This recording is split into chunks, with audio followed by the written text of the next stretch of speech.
Halo semua, perkenalkan, aku Vira Audrey Premita, mahasiswi jurusan Kimia, Fakultas Sains dan Informatika, Universitas Jenderal Ahmad Yani tahun angkatan 2019.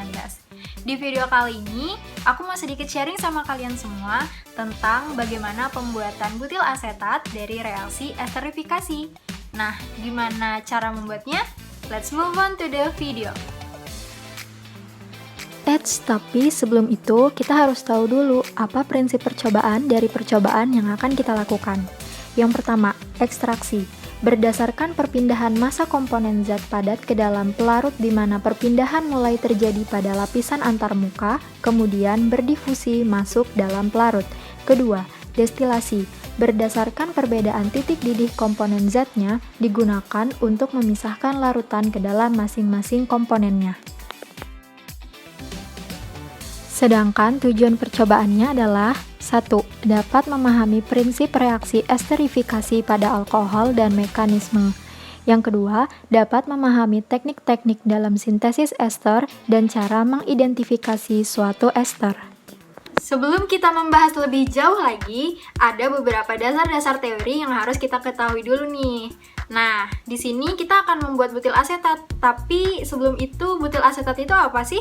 Butil asetat merupakan senyawa yang diperoleh dari proses esterifikasi asam asetat dan juga N-butanol. Butil asetat merupakan solvent dengan titik didih menengah.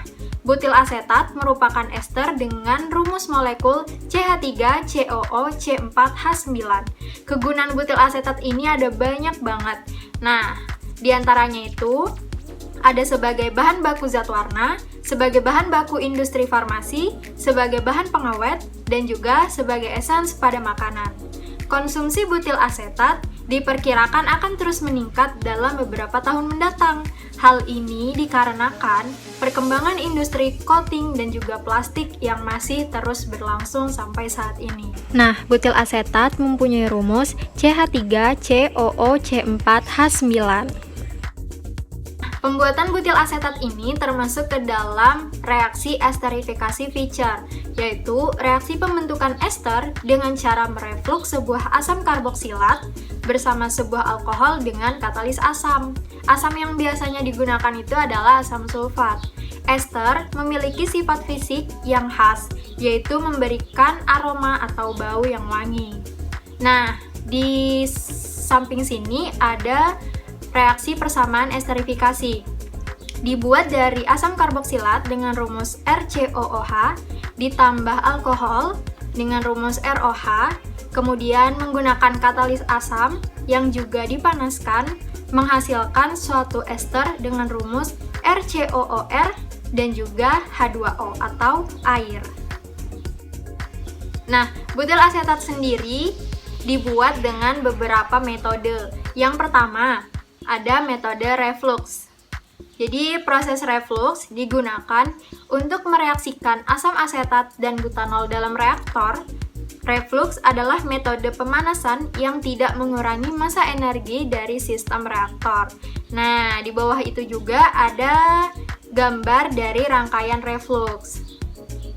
Air keluar melalui lubang yang ini. Di bawahnya itu adalah kondensor reflux. Nah, air masuk melalui lubang yang ini, yang mana cairannya juga dimasukkan melalui situ, dan ada termometer. Termometer ini untuk nanti mengukur suhu akhir dari reflux sendiri.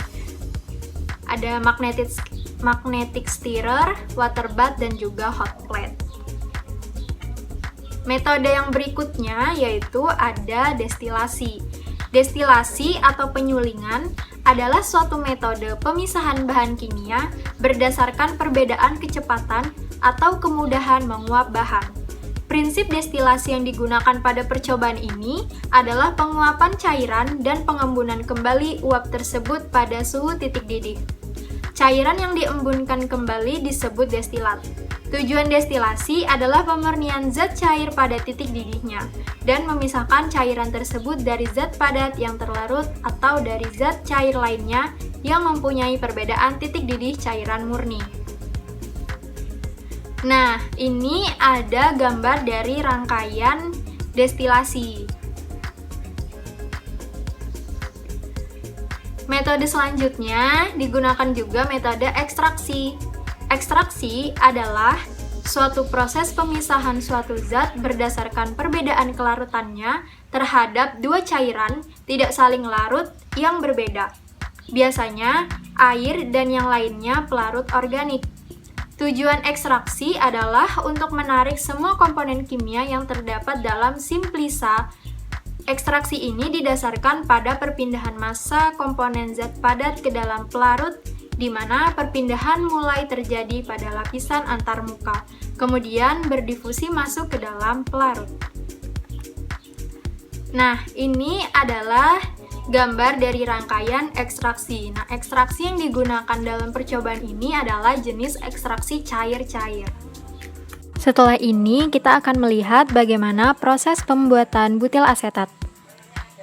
Percobaan pembuatan butil asetat dimulai dengan menyiapkan 46 mili N-butanol.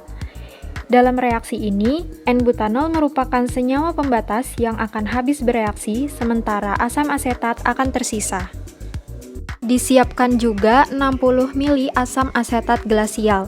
Asam asetat glasial berfungsi sebagai penyedia gugus karboksil, sehingga dapat membantu terbentuknya suatu ester, karena asam asetat merupakan salah satu komponen utamanya. Kemudian ditambah juga dengan 1 mili H2SO4 pekat sebagai katalis. Katalis ini berfungsi untuk mencari mekanisme reaksi yang baru dengan cara memilih energi aktivasi yang lebih rendah, sehingga energi aktivasi bisa dicapai dengan cepat. Ketiga campuran kemudian dimasukkan ke labu alas bundar dan dilakukan reflux selama 1 jam. Rangkaian refluksnya bisa dilihat pada gambar di samping. Nah, adanya termometer di sini untuk mengukur suhu akhir dari proses refluks ini. Didapat suhu sebesar 90 derajat Celcius. Kemudian, setelah campuran tadi direfluks, campuran ini diekstraksi dengan 250 ml air selama 15 menit. Kemudian didiamkan beberapa menit dan dipisahkan antara lapisan bawah dan juga lapisan atasnya. Lapisan atasnya berwarna kuning bening dan lapisan bawahnya berwarna bening keruh. Penambahan aquades untuk memisahkan air yang dihasilkan dari proses esterifikasi serta mencuci ester dengan mengocoknya, lalu akan terbentuk dua lapisan. Lapisan atas ialah butil asetat dan lapisan bawah adalah air karena berat jenis air lebih besar dari ester. Kemudian diekstraksi kembali dan lapisan atas dalam corong pisah untuk memisahkan N-butil asetat dengan air dan zat-zat pengotor lain. Dipisahkan lapisan atas yang berwarna kuning bening dan lapisan bawah berwarna bening keruh. Kemudian lapisan atasnya diekstraksi kembali dengan 25 mili NaHCO3 dan 50 mili air selama 15 menit. Penambahan NaHCO3 ini berfungsi untuk mengikat asam karboksilat yang tersisa dan menetralkan larutannya dengan melepas air. Kemudian ditambah aquades sebanyak 25 mili yang berfungsi sebagai pencuci larutan, menghilangkan garam terlarut dan membuat larutan menjadi homogen. Proses pemisahan menggunakan corong pisah. Metode yang digunakan adalah ekstraksi cair-cair. Kemudian dipisahkan kembali antara lapisan atas dan lapisan bawahnya. Lapisan atas dipindahkan ke gelas kimia dan ditambah Na2SO4 anhidrat yang berfungsi agar air pada produk habis karena sifatnya yang dapat menyerap air.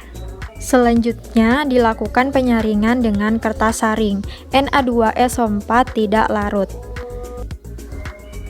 Kemudian filtrat yang didapat dari hasil penyaringan didestilasi pada suhu 124 sampai 125 derajat Celcius dan tetesan pertama turun pada suhu 120 derajat Celcius. Hasil dari destilasi ini disebut destilat. Kemudian destilat ditentukan indeks biasnya, massa jenis, dan juga diamati baunya. Didapat indeks bias sebesar 1,30, massa jenis sebesar 0,92 gram per mili, dan hasil destilasi diperoleh sebanyak 9,5 mili. Dan juga hasil dari proses reaksi esterifikasi ini beraroma pisang. Reaksi yang terbentuk pada proses pembuatan butil asetat ini adalah sebagai berikut. Asam asetat atau CH3COOH ditambah N-butil alkohol dengan rumus C4H9OH dengan katalis asam dan juga dipanaskan menghasilkan butil asetat dengan rumus CH3COOC4H9 dan juga air. Mekanisme reaksinya adalah sebagai berikut.